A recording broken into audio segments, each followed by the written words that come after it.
요즘 월요일마다 제가 우리들 교회 양육을 받습니다. 이전에는 주일 사역이 끝나면 피곤해 하면서 집에 가서 쉬었어요. 근데 지금 피곤해도 못해요. 커피 먹고 숙제하느라고 정신이 없습니다. 새벽까지. 그렇게 숙제를 피곤하게 하고 이번 주는 보니까 자는 시간을 보니까 3시간 조금 넘게 잤더라고요. 주일날 이렇게 월요일 새벽 예배까지 준비해서 하다 보니까 그래도 숙제를 하나를 못 해갔어요. 5개 중에 4개를 해서 갔는데 그래도 월요일날 가서 졸겠지 하고 가면 그래도 몇 가지는 마음속에 이렇게 은혜를 받고 옵니다. 저희 반에는 20명 정도의 목사님들이 계시는데 그 중에 부목사는 2명밖에 있지 않아요. 그리고 나머지는 다른 모든 분들은 이제 큰 교회도 있고 작은 교회도 있는데 대부분 목사님들이 담임 목사님들이십니다. 이렇게 말씀을 통해서 자신의 삶을 이렇게 나눠요. 이렇게 해서 뭐 이런저런 얘기를 하는데 정말 저는 어렵다고 할 수 없을 정도의 어려운 상황들이 있어요. 근데 뭐 거기서 얘기를 하지 말아달라 그랬으니까 다 뭐 얘기는 못 하겠는데 정말 가슴이 아팠던 이야기들을 많이 들었어요.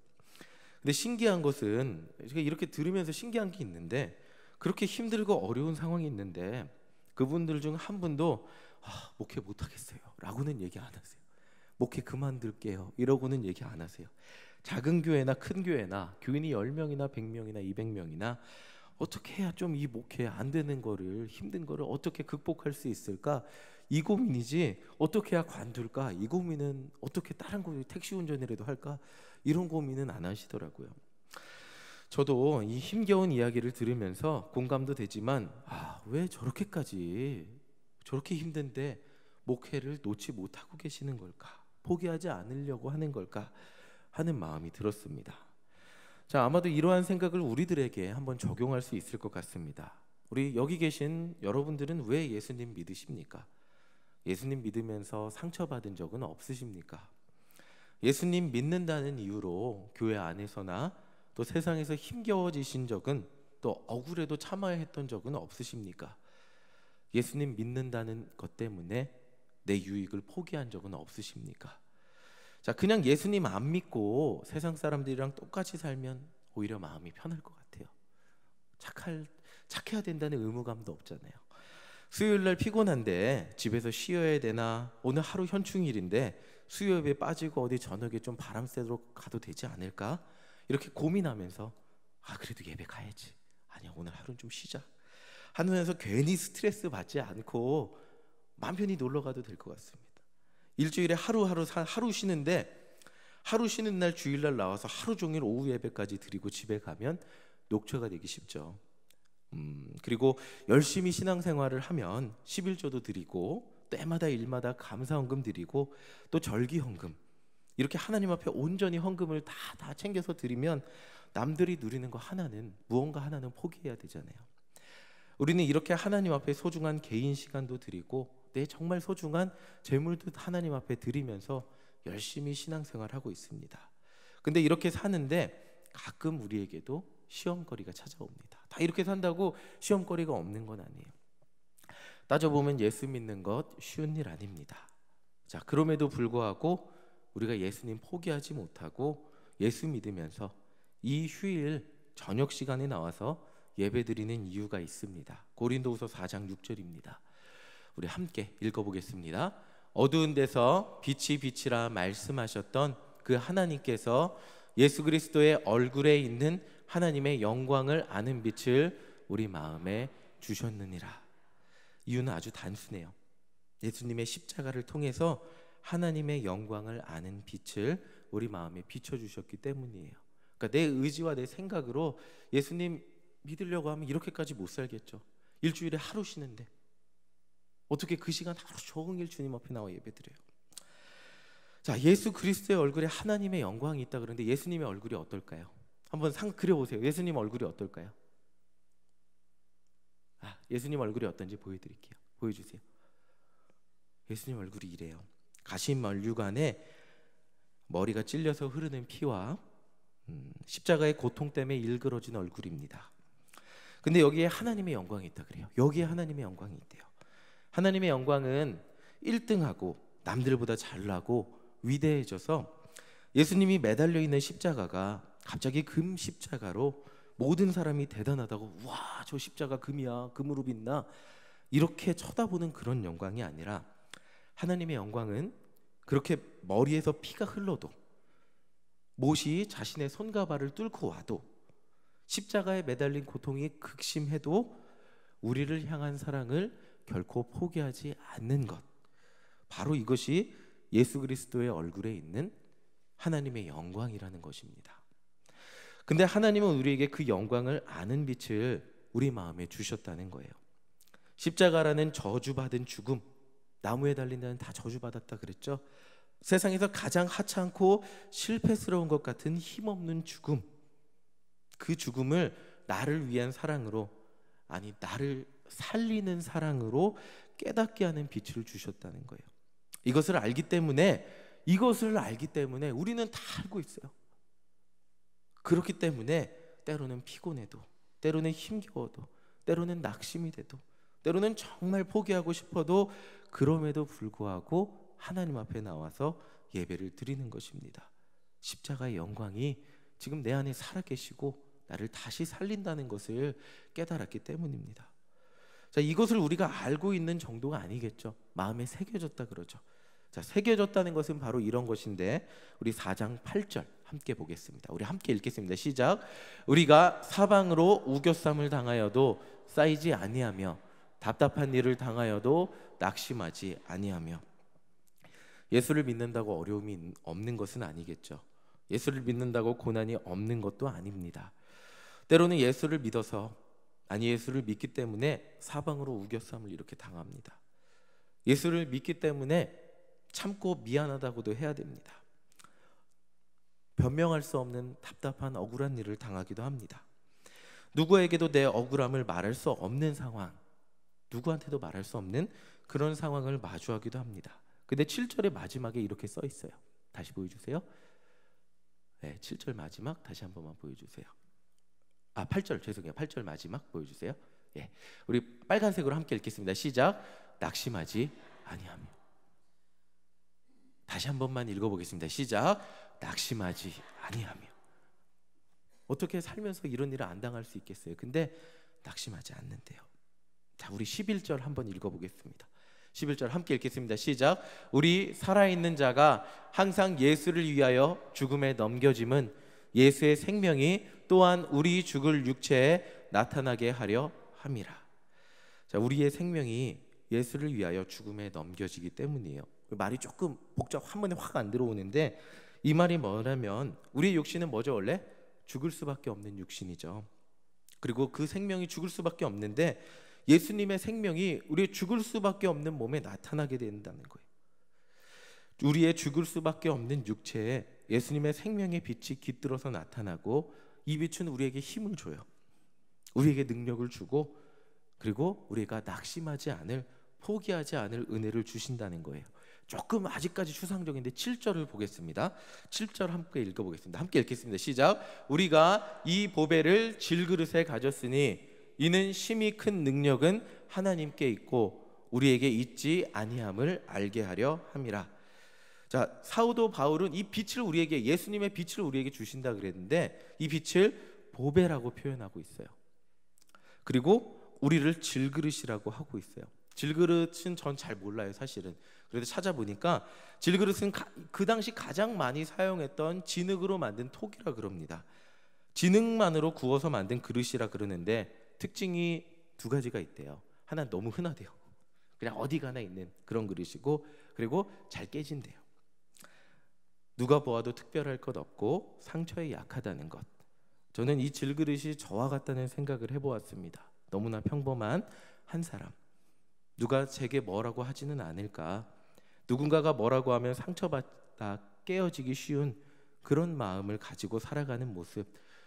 그럼 내가 질그릇이구나, 이런 생각을 하게 되었습니다. 근데 제 마음속에 보배가 있다 그래요. 이거를 다시 말하면 우리는 깨지기 쉬운 존재이고 낙심하기 굉장히 쉬운 존재인데, 그 속에 홀로 빛나는 보배가 우리를 지탱해 준다는 거예요. 그것이 예수님의 십자가의 은혜라는 거죠. 그러니까 내가 낙심하고 내가 쓰러져서 그 질그릇이 오히려 깨어지는 그 순간 빛나는 것이 있어요. 그게 뭐죠? 예수님의 십자가의 사랑이라는 거예요. 우리는 병들고 지치고 상처받고 눈물이 나서 나를 감싸고 있던 내 질그릇이 깨어질 때가 있어요. 그렇죠? 내 질그릇이 다 깨져요. 그리고 근데 그것이 깨어져서 나 어떻게 했을 때 그제서야 우리 안에 있던 너무나 투박한 육신의 정욕, 안목의 정욕, 이생의 자랑, 이런 질그릇들이 다 깨어지고 그 질그릇 때문에 미쳐보지 못했던 보배를 보게 되고 그것이 우리 마음속에서 드러나게 됩니다. 그리고 그제서야 그것에 의존하기 시작합니다. 이 질그릇이 깨어질 때야 깨달아지는 것이 있습니다. 7절 다시 볼게요. 7절. 우리 녹색으로 되는데 심히 큰 능력은, 여기서 함께 읽겠습니다. 심히 큰 능력은 하나님께 있고 우리에게 있지 아니함을 알게 하려. 나를 지탱해 주었던, 너무나도 투박하고 나를 지탱해 주었던 지금까지 내가 가지고 있던 그 고집이 깨졌을 때 우리가 깨닫게 되는 게 있어요. 큰 능력은 하나님께 있고 나에게 있지 않구나 라는 것을 그제서야 고백한다는 거예요. 저는 제 목회지에서 제 처음 질그릇이 깨어지는 경험을 했어요. 담임을 그때까지는 해보진 않았죠. 설교를 못한다는 소리를 그렇게 많이, 설교를 전도사 때였어요. 설교를 그래도 열심히 준비하시네요 라고는 들었지 못한다는 소리는 들어보지 못했고, 찬양 인도를 하면 은혜롭다는 말을 많이 들었습니다. 그리고 성도님들과의 관계도 안 좋아 본 적이 거의 없습니다. 그리고 제가 사역했던 부서는 거의 늘었어요, 인원이. 저는 단독을 나가서도 단독 나가서 이렇게 열심히 하면 되겠지 하고 막연히 어느 정도 자신감을 가지고 단독 목회를 시작했어요. 단독을 시작하면서 열심히 했는데 찬양도 설교도 열심히 했습니다. 성도들이 찬양도 좋다고 그리고 설교도 좋다고 얘기를 해주셨어요. 저도 이렇게 하면 되겠지 했는데 성도들은 교회 문제 그런 건 아니었지만 이사 등등 개인 삶의 이유로 교회를 떠났습니다. 시골 동네라 그런지 전도는 마음대로 되지 않고 가끔 방문자가 있었는데, 이렇게 가끔 막 이렇게 방문자가 있었어요. 그래도 근데 이렇게 얘기를 해요. 찬양이 참 좋네요. 근데 교회 학교는 있나요? 프로그램 이거는 있나요? 물어보고 다음 주엔 나오지 않았습니다. 한 번 나온 사람을, 새로운 사람을 만나는 게 사실은 제가 가장 두려웠습니다. 2번 나오지 않을 거기 때문에. 한두 빈자리를 보면서 때로는 환경을 원망하고 이런 환경에서 어쩔 수 없다는 자기 변명을 늘어놓기만 하였습니다. 이 얘기는 제가 처음 드린 건데 다른 것들도 힘들었지만 정말 제가 미국에서 가장 견디기 힘들었던 것은 먹고 살려고 일했던 문제도 아니었고 신분의 불안정도 아니었어요. 이것도 정말 힘들었어요. 근데 가게에서는 일 잘한다고 인정받으면서 사장님들도 나중엔 저를 의지하고 어느 정도 제 마음대로 했는데, 정말 저를 정말 힘들게 했던 거는 교회를 부흥시키지 못한다는 무능한 목회자라는 자괴감이었어요. 다른 사람들은 오히려 저를 위로를 해주었어요. 이문 목회는 원래 그래. 그리고 동네가 한인이 살지 않아서 어쩔 수 없어. 작은 교회는 원래 힘들어. 이렇게 많이 위로들을 해주셨어요. 근데 제 마음속에는 정말 나는 무능하구나, 이런 아무것도 할 수 없다는 견디기 힘든 괴로움이 정말 저를 힘들게 했습니다. 교회만 생각하면 한숨이 너무 많이 나왔어요. 교회만 생각하면 답이 없었고 매일 한숨을 쉬었어요. 이런저런 이유로 교인들은 가요. 이사를 갑니다. 뭐 합니다. 교회랑 1시간 넘게 떨어져서 나오기가 힘들어요. 근데 새로운 사람을 전도하기는 정말 하늘의 별따기였어요. 한 사람이 이사 와서 4달 동안 차를 열심히 태워주면 4달 후에 연락이 끊겨요. 전화를 안 받아요. 그 집 앞에 가도 연락이 안 돼요. 그래서 어쩌다 만나면 저 다른 교회 다녀요. 아니면 이 동네 떠나게 됐어요. 뭐 이렇게 얘기를 하고 뭐 그랬습니다. 정말로 저는 십자가 앞에서 아무것도 할 수 없는 무능한 존재였습니다. 교회 부흥을 위해서 내 모든 열심을 다해도 안 됐는데 어떻게 방법이 없었다는 변명을 했습니다. 질그릇과 같은 찬양인도 기술, 성경 많이 아는 척, 대인관계의 기술은 교회 부흥에 아무 쓸모가 없었습니다. 저라는 그 질그릇이 잘 꾸며진 꽤 괜찮은 질그릇이라고 생각했는데 그것들이 아무 소용이 없음을 깨닫고 다 이런 것들이 깨어지자 진짜가 보여지기 시작했습니다. 제 겉을 허울 좋았던 저라는 사람, 노래 앞에서 부르는 저라는 사람, 하나님 성경을 말하는 것 같은 저라는 사람이 다 깨어지자 진짜 제가 보였습니다. 진짜 필요한 그 보배가 빛나는 것이 보였습니다. 그것이 뭐냐면 영혼을 살리는 십자가의 복음입니다. 내 앞에 한 명이 앉아 있어도 그 영혼의 구원을 위해서 진심으로 통곡하고 울어주는 그 십자가의 사랑이 목회의 본질인 것을 깨달았습니다.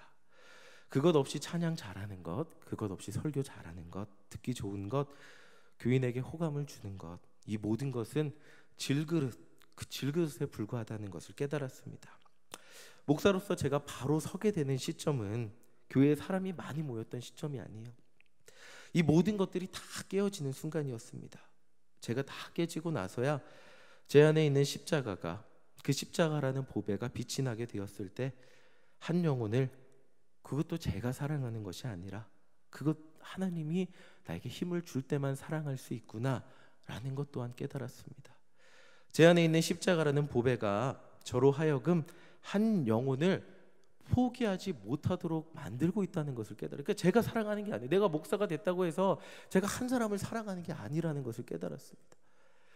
하나님이 포기하지 못하도록 제 마음을 붙들고 계시기 때문에, 그 제 안에서 보배가 빛나고 있기 때문에 포기가 되지 않는다는 것을 깨달았습니다.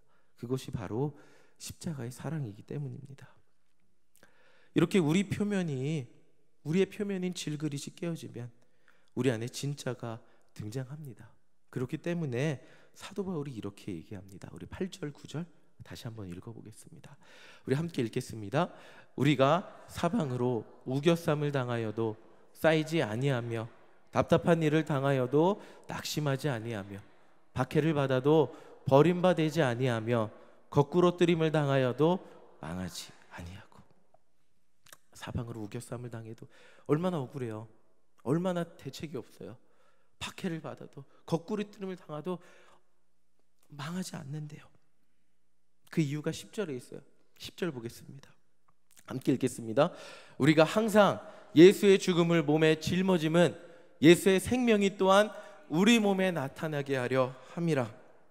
이런 모든 사건을 통하여 우리를 우겨싸고 우리를 둘러싸고 우리를 낙심하게 하는 그런 사건들을 통하여 예수님의 십자가를 꽁꽁꽁꽁 싸매고 있던 우리의 투박한 질그릇들이 부서지고 무너지고 그것들이 다 사라지고 우리 안에 보배인 예수님이 나타나게 하기 때문입니다. 예수의 생명이 누구에게 나타나요? 우리 몸에 나타나게 하려 하기 때문이라는 거예요. 우리의 질그릇이 나는 질그릇일 뿐이구나 깨달았을 때 그 질그릇들을 보게 되지 않고 예수님의 십자가 사랑이라는 그 보배에 집중하며 그것이 우리 안에서 빛나기 시작한다는 겁니다. 16절 함께 보겠습니다. 16절 함께 읽겠습니다. 그러므로 우리가 낙심하지 아니하노니 우리의 겉사람은 낡아지나 우리의 속사람은 날로 새로워지도다. 결과예요. 이 말씀이 오늘의 결과예요. 우리는 어떤 사건을 겪어도 낙심하지 않습니다. 쓰러지지 않아요. 무너지지 않아요. 그 이유가 뭐예요? 여러분들의 질그릇이 단단하기 때문이에요. 여러분들이 의지가 강하기 때문이에요. 여러분들이 너무나 철로 만든 그릇이기 때문이에요. 스된 그릇, 녹슬지 않는 여러분들의 그릇이 깨끗하기 때문이에요. 그것이 아니라는 거예요. 내 질그릇이 단단하기 때문 그 이유가 아니라는 거예요. 내 질그릇이 절대 무너지지 않게 어떤 코팅을 해놨기 때문이 아니라는 거예요. 우리의 질그릇은 깨어져 다 사라지고 날아간다 할지라도 그 안에 우리를 진짜 지탱해주고 우리를 붙드시는 보배가 있기 때문에 내가 정말 낙심할 수밖에 없고 우겨쌈을 당해서 쓰러질 수밖에 없고 거꾸러져서 넘어질 수밖에 없는 그 순간에 그 보배에 드러나서 그 보배를 의지하게 되기 때문에 우리 안에 진짜 생명이 나타나기 때문에 우리는 쓰러지지 않고 낙심하지 않을 수 있다는 거예요. 우리는 근데 하나님께 복을 받아 우리의 바깥의 질그릇을 멋지게 꾸미려고 합니다. 찬양을 잘해서 노래를 잘 불러서 교회가 부흥했으면 했어요. 어떻게 하면 설교를 잘해서 이렇게 이민교회 CD들 앞에 설교를 놓아서 교인을 한 명이라도 더 데리고 올까? 그런 생각을 하고 제 겉을 그래, 우리 교회가 큰 교회가 아니라서 사람이 안 오는 거야, 이런 이야기, 이런 생각만 했어요. 명품으로 꾸미고, 우리 질그릇을 명품으로 꾸미고, 그 질그릇을 화려하게 색칠하고, 그 질그릇을 좋은 환경에 놓는다고 할지라도 질그릇은 질그릇입니다. 아무리 화려해도, 아무리 좋은 곳에 있어도 나라는 질그릇은 질그릇일 뿐이에요. 우리가 진짜 비춰줘야 할 게 있죠. 그것은 질그릇 안에 있는 보배, 바로 십자가의 사랑입니다. 화려하게 꾸미지 않아도, 세상 어느 곳에 두어도 그 빛을 막을 수 없는, 그 빛을 내려고 노력하지 않아도 스스로 그 빛을 내는 보배를 저는, 그리고 우리 성도님들은 모두 다 가지고 계세요. 예수님을 믿으면서 내 질그릇을 꾸미기 위해서, 내 겉에 그 질그릇을 화려하게 꾸민 질그릇을 남들에게 보여주기 위해서 나타내기보다는, 기도하기보다는 내 안에 진짜 보물을 보여주기 위해서 기도하는, 노력하는 저와 여러분들이 되시기를 간절히 소망합니다. 내 질그릇이 아니고 그 질그릇 안에 담긴 절대 감추일 수 없는 그것이 우리 삶을 통해서 드러날 때, 우리의 속사람은 뭐라고요? 아까 그 말씀 다시 보여주세요. 우리의 속사람이 어떻게 된다고요? 겉사람은 낡아져도 속사람은 날로 새로워진대요. 그게 내 질그릇 열심히 꾸며서 그래요? 내 질그릇 보톡스 맞아서 그래요? 내 질그릇 피부 이거 관리받아서 그래요? 내 질그릇에 명품을 둘러서 그래요? 그렇지 않습니다. 엄청난 코팅을 해서 그렇지 않습니다. 우리 속사람이 날로 새로워지는 것은 그 질그릇 안에 있는 보배 때문입니다. 그 보배를 바라보는 저와 여러분들 되시기를 간절히 소망합니다. 내 질그릇이 이렇게 잘났어 이야기하는 분들이 되시는 것이 아니라, 내 질그릇 안에 있는, 나같이 못난 사람 안에 있는, 이렇게 투박하고 나같이 별것 없는 사람 가운데 보배로 임하여 계신, 보배로 임해 계신 예수님을 보여드리는 저와 여러분들 되시기를 간절히 소망합니다. 그때 여러분들의 속사람은 날로 새로워질 줄 믿습니다. 아멘.